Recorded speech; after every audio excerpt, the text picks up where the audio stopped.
Solat berjemaah membentuk kekuatan ummah. Perhati dan bincangkan. Mengapakah awak solat bersendirian dan tidak berjemaah? Saya hendak cepat, lagipun sama sahaja solat bersendirian atau berjemaah. Tidak sama. Jika solat berjemaah, kita akan mendapat 27 kali ganda pahala berbanding dengan solat bersendirian. Baca dan ingat. Solat berjemaah. Pengertian. Solat berjemaah ialah solat yang dilakukan lebih daripada seorang atau secara beramai-ramai dengan diketuai seorang imam.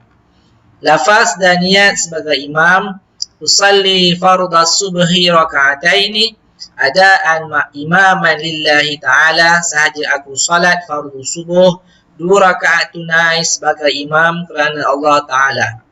Manakala lafaz dan niat sebagai makmum, usalli fardhu subhi raka'ataini adaan ma'muman lillahi ta'ala, sahaja aku salat fardu subuh 2 rakaat tunai sebagai makmum kerana Allah Ta'ala. Hukum solat berjemaah.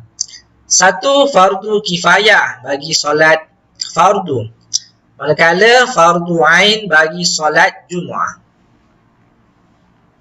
Info. Fardu kifayah suatu kewajipan apabila sebahagian orang melaksanakannya, maka kewajipan itu gugur bagi yang lainnya. Baca dan teliti. Kelebihan solat berjemaah. 1. Menambah khusyuk dalam solat. Kedua, beroleh pahala 27 kali ganda.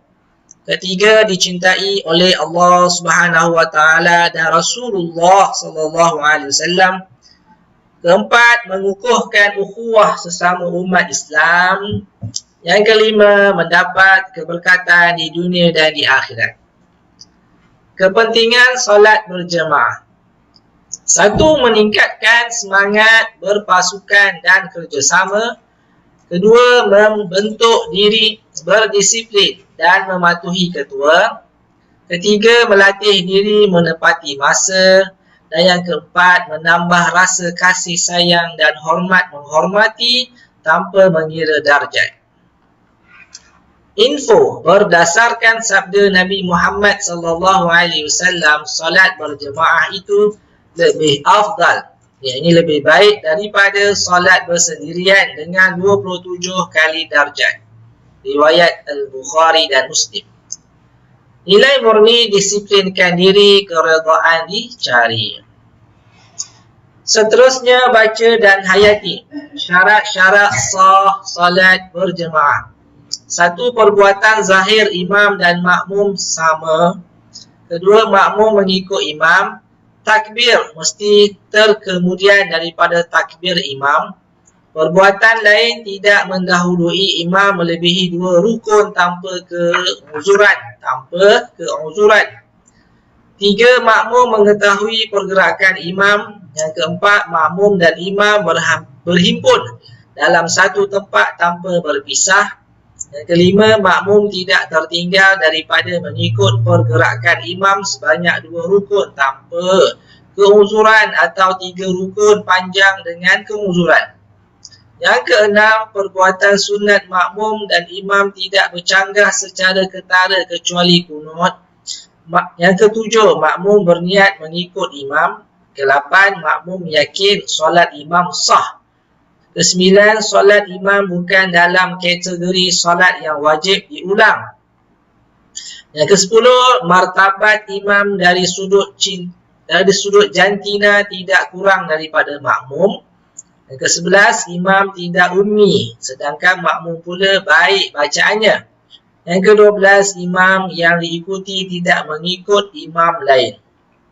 Murid-murid Rasulullah SAW sangat menyayangi umatnya, tetapi dalam hal salat berjemaah di masjid, baginda sangat menitik beratkan pelaksanaannya sehingga baginda pernah mengancam untuk membakar rumah seorang lelaki yang tidak datang berjemaah di masjid. Teliti dan praktikkan tata cara kedudukan solat berjemaah. Ini untuk lelaki dan seorang lelaki, lelaki seorang perempuan, perempuan semua perempuan, lelaki dengan beberapa lelaki, lelaki beberapa lelaki dan perempuan, lelaki dewasa, kanak-kanak lelaki dan perempuan dewasa. Solat berjemaah dapat melahirkan masyarakat yang berpekerti mulia serta membuang sifat mementingkan diri sendiri kerana semasa berjemaah semua manusia adalah sama di sisi Allah Subhanahu wa taala. Untuk itu nilai murni dalami ilmu tanpa jemu. Fahami dan amalkan makmum masbuk dan makmum muwafiq. Makmum muwafiq, pengertian makmum yang sempat berdiri betul bersama-sama dengan imam untuk tempoh bacaan Al-Fatihah dengan sempurnanya. Contoh, makmum bertakbiratul ihram. Sejurus selepas imam bertakbiratul ihram, maka makmum hendaklah membaca Al-Fatihah sehingga sempurna. Tindakan yang perlu dilakukan oleh makmum muwafiq yang tidak sempat menyempurnakan bacaan Al-Fatihah. Jika makmum tidak sempat menyempurnakan bacaan Al-Fatihah disebabkan halangan tertentu seperti bacaan makmum terlalu lambat, makmum tidak boleh rukuk bersama-sama dengan imam. Makmum hendaklah menyempurnakan bacaan terlebih dahulu sebelum rukuk. Namun, jika makmum terlalu lambat sehingga imam sudah berdiri semula untuk rakaat seterusnya, makmum hendaklah terus menyempurnakan bacaan Al-Fatihah. Walau bagaimanapun rakaat tersebut masih dikira sebagai rakaat pertama baginya. Makmum masbuk, pengertian makmum yang tidak sempat berdiri betul bersama-sama dengan imam untuk tempoh bacaan Al-Fatihah dengan sempurnanya. Contoh, semasa makmum bertakbiratul ihram, imam sudah sempurna membaca surah atau sedang rukuk.